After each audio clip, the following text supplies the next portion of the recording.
Bismillahirrahmanirrahim. Assalamualaikum warahmatullahi wabarakatuh. Marhaban ya Ramadan. Saya Hendra SEIMA, pimpinan wilayah Generasi Muda Pembangunan Indonesia Sumatera Utara. Mari kita sambut bulan Ramadan, panggilan Allah ini. Semoga di akhir Ramadan kita meraih predikat takwa. GMPI sanggup mengatasi tantangan. Wassalamualaikum warahmatullahi wabarakatuh.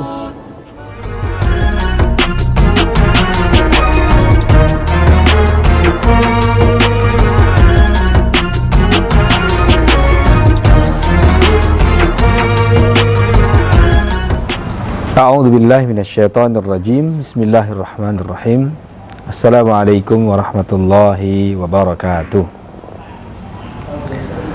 Alhamdulillahi rabbil alamin wa bihi nasta'in ala umurid dunya waddin. Wassalatu wassalamu ala asyrafil anbiya'i wal mursalin wa ala alihi wa ashabihi ajma'in. Walhamdulillahi rabbil alamin. Walhamdulillahilladzi bi ni'matihi tatimmus shalihat wa bi a'malis shalihat tatibul hayat.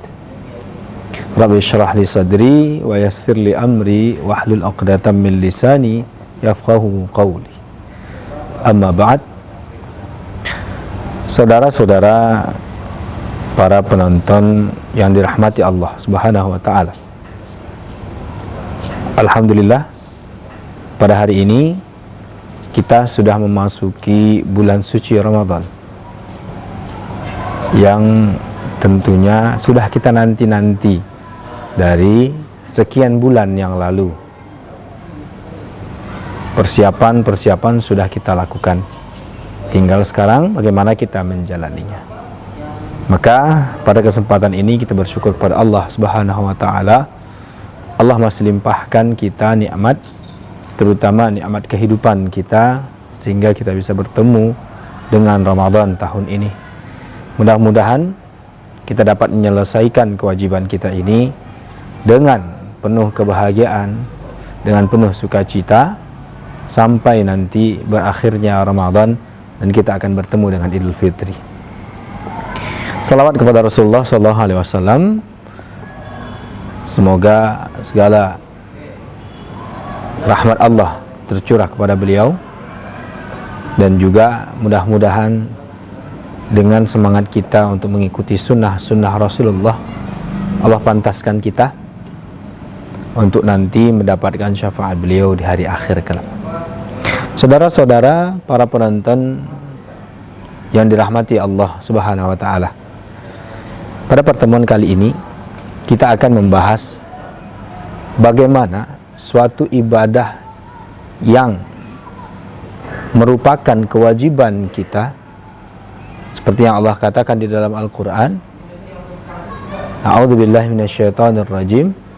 Wa ma khalaqtul jinna wal insa illa liya'budun. Tidaklah aku ciptakan manusia, jin dan manusia, kecuali hanya untuk menyembahku. Kewajiban kita, tugas kita sebagai hamba Allah itu hanya satu, yaitu menyembah pada Allah Subhanahu wa taala. Cara kita menyembah Allah adalah dengan beribadah. Yang ibadah-ibadah ini sudah diajarkan oleh Rasulullah SAW.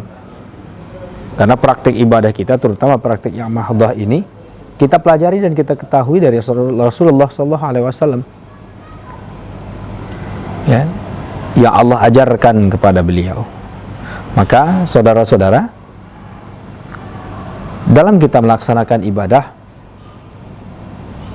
ada satu hal yang kita khawatirkan bisa menyebabkan ibadah yang sudah kita jalani ini tersia-sia.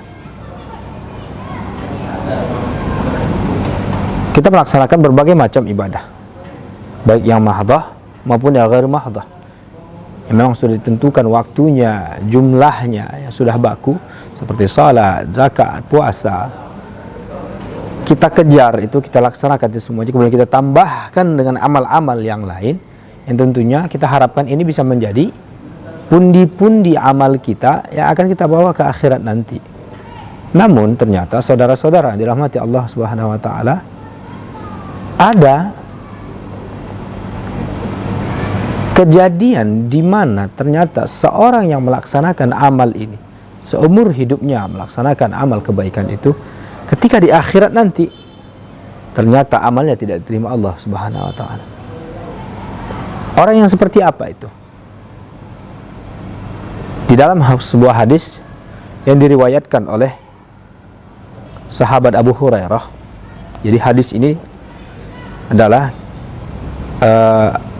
hadis yang datang dari Abu Hurairah yang menceritakan bahwasanya beliau pernah mendengarkan Rasulullah SAW bersabda. Apa kata Rasul? Redaksi hadisnya adalah Inna awwalan nasi yuqda yawmal qiyamah alaihi rajul istashhada fa'ata bihi fa'arrafahu ni'amahu fa'arafaha. Sesungguhnya kata Rasul, di hari kiamat nanti akan didatangkan orang pertama yang akan didatangkan ke hadapan Allah Subhanahu wa taala, seorang laki-laki yang meninggal di medan peperangan. Ini perang nih, terjadi peperangan. Ya, entah dia menjadi tentara atau mungkin masyarakat sipil, namun karena terjadi peperangan, dia ikut turun ke medan perang. Wafat di tengah peperangan. Di hari kiamat bertemu dengan Allah Subhanahu wa taala. Allah hadapkan di hadapan Allah. Kemudian Allah tunjukkan nikmat-nikmatnya kepada dia. Lalu kemudian Allah bertanya, qala fama amilta fiha. Allah bertanya, apa yang mendorongmu untuk melakukan hal ini? Dijawab oleh laki-laki ini, qala qataltu fika hatta istashhadtu. Aku berperang di jalanmu ya Allah sampai aku ini wafat, syahid, meninggal di medan perang. Lalu kata Allah, qala kadzabta. Allah berkata, engkau berdusta. Walakinnaka qatalta li an yuqal huwa jari. Sesungguhnya engkau ini mengorbankan dirimu agar engkau dikatakan sebagai seorang yang pemberani, orang yang tidak takut mati. Faqad qila, kata Allah, maka engkau sudah mendapatkan itu. Orang sudah mengenang kau sebagai orang yang syahid di medan peperangan, pahlawan perang, dikenang oleh orang-orang, dielu-elukan oleh orang-orang, dicatat dalam sejarah dengan tinta emas sebagai orang yang sudah memperjuangkan membela negaranya, membela agamanya, dan kau sudah dapatkan itu. Lalu kemudian thumma amara bihi fasuhiba ala wajhihi hatta ulqiya finnar. Kemudian Allah perintahkan agar laki-laki ini dengan sambil diseret dia dijebloskan ke dalam api neraka. Itu orang pertama. Lalu kemudian kata Rasulullah, di dalam hadisnya ini dilanjutkan, Allah datangkan orang yang kedua. Wa rajulun ta'allama al-ilma wa 'allamahu wa qara'a al-Qur'an. Ada seorang laki-laki belajar ilmu-ilmu agama, ia menuntut ilmu kemana-mana. Belajar kepada syekh ini, belajar kepada ulama yang ini, alim yang ini. Sehingga dengan begitu bertambah keilmuannya. Kemudian ia mempelajari Al-Quran, ia kaji Al-Quran, ia baca Al-Quran. Kemudian fa'ata bihi fa'arrafahu ni'amahu fa'arafaha. Kemudian Allah tunjukkan segala kenikmatan yang diberikan kepada dia ini, yang sudah didapatkannya. Lalu Allah bertanya, qala fama 'amilta fiha. Apa yang memotivasimu untuk melakukan ini wahai fulan? Dijawab oleh laki-laki ini, qala ta'allamtul ilma wa 'allamtuhu wa 'allamtuhu wa qara'tu fika al-Qur'an. Ya Allah, aku mempelajari semua ilmu-ilmu ini, mempelajari semua pengetahuan ini, lalu kemudian aku ajarkan, lalu aku membaca Al-Quran, semua karena Engkau ya Allah. Kata laki-laki ini. Lalu apa kata Allah? Qala kadzabta. Engkau berdusta, kata Allah Subhanahu wa ta'ala. Walakinnaka ta'allamta liyuqal alim wa qara'ta al-Qur'an liyuqal huwa qari. Namun sesungguhnya engkau ini mempelajari Al-Quran, mengkaji Al-Quran, mempelajari ilmu-ilmu agama ini agar engkau dikatakan sebagai seorang ulama. Oh, biar dibilang, oh itu Ustadz itu tinggi ilmunya itu. Orang menceritakanmu di mana-mana. Di mana-mana dikenal sebagai Ustadz kondang, di mana-mana dikenal sebagai ulama yang setiap katanya akan dipertimbangkan, didengarkan orang. Lalu kemudian engkau membaca Al-Quran dengan bacaan yang indah agar engkau dikatakan sebagai seorang qari yang bagus suaranya. Kemudian sesungguhnya engkau telah mendapatkan itu semua, kata Allah, selama di dunia. Maka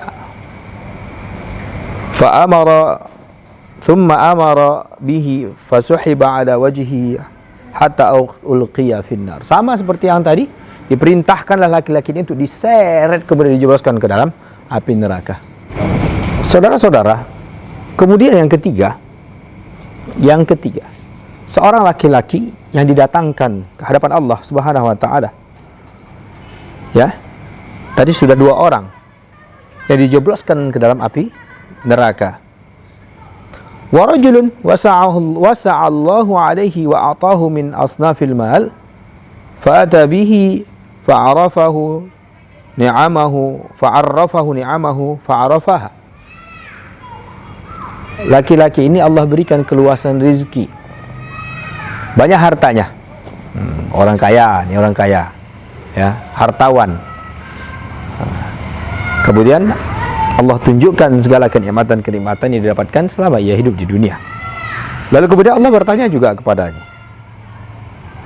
Ma amilta fiha? Apa yang kau lakukan dan apa yang motivasimu dengan hartamu ini? Apa kata laki-laki itu? Ma taraktu min sabilin tuhibbu an yunfiqa fiha illa anfaqtu fiha laka. Aku tidak meninggalkan satu jalan pun, tidak meninggalkan satu cara pun di mana aku bisa untuk bersedekah di jalanmu ya Allah. Artinya laki-laki ini menggunakan berbagai macam jalan untuk bersedekah. Entah dia membantu orang-orang miskin, membangun sekolah, memperbaiki jalanan, kemudian memberikan modal mungkin orang-orang untuk membuat usaha tanpa mempertimbangkan tanpa meminta pengembalian dari modal tersebut dan lain sebagainya. Menyantuni anak yatim, memberi makan orang miskin. Dia lakukan semua ini, katanya semua karena Allah Subhanahu wa ta'ala. Lalu apa kata Allah? Kadzabta, engkau berdusta. Walakinnaka fa'alta liyuqal huwa jawad. Tetapi engkau lakukan ini tak lain dan tak bukan karena agar engkau dibilang orang yang dermawan, senang menyumbang, suka membantu. Biasa, sekarang lagi ramai nih kita tengok nih. Ramai kita tengok ini orang-orang yang mengekspos kebaikannya melalui media sosial. Banyak tuh. Ya, lihat saudara-saudara, di YouTube tuh di banyak. Ada giveaway lah namanya, ya kan? Ada yang sedekahin, nampak nanti disorot, dimasukkan di dalam segmen mereka yang punya channel ini, nanti tiba-tiba datang ke ada pengemis contoh di jalanan atau gelandangan atau nanti pedagang-pedagang kaki lima. Lalu kemudian mereka buat kayak challenge gitu, ya, buat satu pertanyaan atau dibuat kayak surprise, lalu mereka kemudian memberi. Dan ini ditonton oleh semua orang. Satu sisi, saudara-saudara, Ini adalah hal positif yang mendorong orang untuk ikut membantu. Namun di sisi lain, profit yang didapatkan besar. Kita tidak menyalahkan niat baik yang dilakukannya. Hanya saja kita tidak tahu apakah itu benar niat baik. Kalau memang itu benar niat baik karena Allah Ta'ala niat ingin membantu, alhamdulillah, dia akan dapatkan apa yang ia niatkan. Namun jika itu karena ingin mengangkat popularitas, atau mengangkat pamor, atau membuat dia lebih terkenal, maka itu pula yang akan dapatkan. Ingat sahabat-sahabat sekalian, bahwasanya kata Rasulullah SAW, innamal a'malu binniyat. Amal itu kan berdasarkan niat. Kalau niatnya tidak baik, maka ya tidak baiklah nanti hasilnya, sia-sia pahalanya, bahkan tidak dapat pahala sama sekali. Tetapi kalau niatnya baik, Allah akan lipat gandakan itu. Jadi akan dihitung nanti setelah dilakukan itu. Maka yang seperti ini, seorang laki-laki ingin bersedekah, membantu yang lain, membantu saudara, yang seperti ini kalau memang lillahi ta'ala, maka Allah akan berikan. Tapi seperti yang terjadi dalam hadis ini, laki-laki ini ternyata kata Allah berbuat baik hanya agar dia dibilang sebagai orang dermawan. Saudara-saudara, ini adalah 3 orang. 3 orang yang selama hidupnya di dunia melakukan kebaikan yang luar biasa sekali. Kenapa kita katakan luar biasa? Yang pertama, ia syahid di jalan Allah. Untuk seseorang rela mengorbankan nyawanya, itu bukan hal yang biasa. Bukan hal yang biasa, sangat luar biasa sekali. Banyak pertimbangan orang untuk rela mengorbankan nyawanya. Bahkan tentara sekalipun belum tentu bisa rela dia mengorbankan nyawanya, padahal dia tentara. Maka jika ada orang yang rela mengorbankan tentaranya, itu sudah sangat luar biasa. Namun kenyataannya, seperti yang dikatakan Rasulullah dalam hadisnya ini, di hari kiamat nanti ada orang yang ketika hidupnya di dunia syahid dia, ternyata berjumpa dengan Allah. Allah katakan, kau dusta. Syahidmu itu agar engkau dikatakan sebagai pahlawan. Lalu yang kedua, saudara-saudara, dikatakan bahwasanya ada laki-laki yang dia belajar Al-Quran, mengaji ke sana kemari, belajar kepada masyayikh, menuntut ilmu di sana sini, lalu kemudian dia mengajarkan kepada orang lain. Kemudian dikenal sebagai alim, orang yang memiliki ilmu agama yang mumpuni. Di hari kiamat berhadapan dengan Allah, Allah katakan, kau lakukan itu agar engkau dikatakan orang alim, mengerti agama, orang-orang mengeluh-ngeluhkan, agar engkau dikatakan sebagai seorang yang faham Al-Quran, qari, seorang pembaca Al-Quran, membaca Al-Quran dengan nada yang indah. Hati-hati ini para qari, hati-hati. Kita membaca Al-Quran dengan keindahan suara kita, itu kita niatkan untuk apa? Maka hati-hati. Lalu yang ketiga, saudara, tadi, seorang laki-laki yang memiliki harta yang melimpah, Allah berikan harta. Tak ada satu celah pun di mana dia bisa sedekah, dia nggak masukin itu. Ada sedikit informasi, oh di sana ada yang sedang membutuhkan, langsung dikasihnya. Harta terus melimpah. Karena orang yang bersedekah di dunia akan dilipat gandakan Allah terus. Tak ada ceritanya seorang yang rajin sedekah tiba-tiba jatuh miskin. Belum ada kisahnya seperti itu, saudara. Belum pernah. Namun yang jadi masalah adalah tujuan dia untuk membantu ini apa? Di akhirat dihadapkan dia, di hadapan Allah Subhanahu wa taala, Allah katakan, kau lakukan itu hanya agar engkau dikatakan sebagai seorang yang dermawan, murah hati, senang membantu. Subhanallah.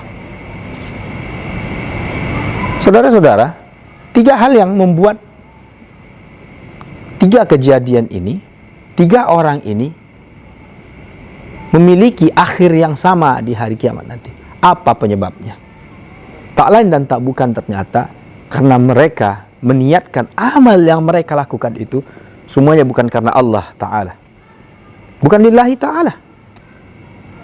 Meskipun mereka katakan itu ini karena kami, di hari kiamat ini karena engkau ya Allah. Di hari kiamat tak ada yang terselubung. Ketika di dunia, mungkin dia bisa katakan, aku lakukan ini karena Allah ini semuanya, bukan karena apa-apa. Aku nggak mengharapkan apa-apa. Ikhlas ini karena Allah. Tetapi ternyata jauh di dalam lubuk hatinya, diniatkannya itu hanya ingin agar dikenal orang, dibilang baik, dibilang seorang alim. Dan Allah Maha tahu. Di hari kiamat tersingkap semuanya. Tak ada yang tersembunyi. Saudara-saudara, tentu kita tidak inginkan ini terjadi pada diri kita. Rugi kita kalau seumur hidup kita di dunia kita udah banyak beribadah. Salat kita sudah banyak. Selain yang mahdhur, selain yang wajib kita salat tahajud, salat duhanya, kemudian salat segala macam salat. Yang nafilahnya juga kita lakukan. Kemudian kita bantu orang semampu kita. Selama masih kita punya uang, kita kasih orang bantu. Hati-hati. Perlu kita lihat kembali ke hati kita. Ini kita niatkan karena apa? Harus karena Allah Ta'ala. Harus karena Allah Ta'ala. Apa kata Allah? Wa ma umiru illa liya'budullaha mukhlishina lahuddin. Mereka tak diperintahkan kecuali hanya untuk menyembah Allah mukhlishina lahuddin. Ikhlas dalam menjalankan perintah agama kita. Ikhlas itu yang perlu. Walaupun memang ikhlas ini berat. Sangat berat saudara-saudara. Tapi bukan berarti kita tidak bisa. Maka di bulan Ramadan ini kita latih diri kita kembali untuk tanamkan ke dalam hati kita segala amal, laksanakan, lakukan, niatkan semua karena Allah Ta'ala. Agar nanti kita tidak merugi di akhirat hanya gara-gara satu perbuatan saja. Apa itu? Riya. Dan ingat, riya ini tak ada yang bisa lihat, tak ada yang tahu. Sifat riya yang ada dalam diri kita ini, orang tidak semua bisa menilai. Kita bisa sembunyikan itu. Kita katakan ini bukan karena ingin dilihat orang. Tapi kenyataannya di dalam hati kita ada riya itu. Allah Maha tahu. Jangan sampai semua amal ibadah kita hanya gara-gara riya ini hangus. Masa nanti kita sampai di akhirat, apa istilahnya? Bangkrut kita nih. Bangkrut. Muflis. Bangkrut kita di akhirat. Seumur hidup usia kita hanya berapa? Lelah kita beribadah, harta sudah kita berikan kepada orang-orang, lelah kita menuntut ilmu, belajar ke sana kemari, siang malam kita baca buku, belajar sama masyayikh. Ternyata di akhirat tak satu pun itu kita dapatkan. Rugi kita, saudara-saudara. Maka mari sama-sama di bulan yang suci ini kita latih diri kita kembali, ingatkan diri kita. Lakukanlah segala sesuatu itu hanya karena Allah Ta'ala, khalisatan lillah. Mulai dalam setiap doa, tanamkan dalam diri kita, ya Allah, aku berlindung kepadamu dari sifat riya. Ya Allah, jadikanlah segala amal perbuatanku ini khalisatan laka, hanya kepadamu, terkhusus kepadamu, bukan kepada siapa-siapa.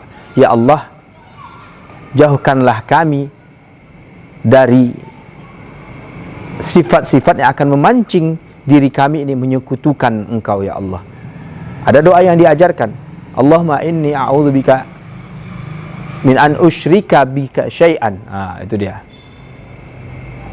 Kita berdoa, ya Allah, jauhkan hamba, bantu hamba untuk terhindar dari langkah-langkah yang bisa menjadikan hamba menyekutukan-Mu, ya Allah. Dengan begitu, kita tidak berharap kepada manusia, kita tidak berharap kepada pandangan makhluk Allah, tapi semata-mata kita berharap kepada keridhaan dan berkah dari Allah Subhanahu wa Ta'ala. Dengan begitu, insya Allah kita tidak akan jadi orang yang merugi di akhirat nanti. Mudah-mudahan bermanfaat, saudara-saudara. Kita akan bertemu kembali di kesempatan yang lain. Selamat melaksanakan ibadah puasa Ramadan. Mudah-mudahan Allah terima segala amal ibadah dan puasa kita. Syukran, barakallahu fikum, wa jazakumullah khair, wallahu muwafiq ila aqwamit thariq. Wassalamualaikum warahmatullahi wabarakatuh.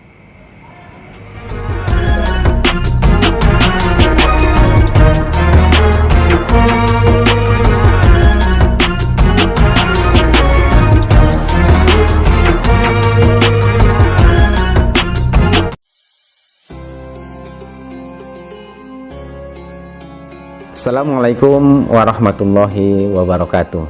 Sahabat GMPI dimanapun Anda berada, puasa adalah momentum untuk memperbanyak amal ibadah kita.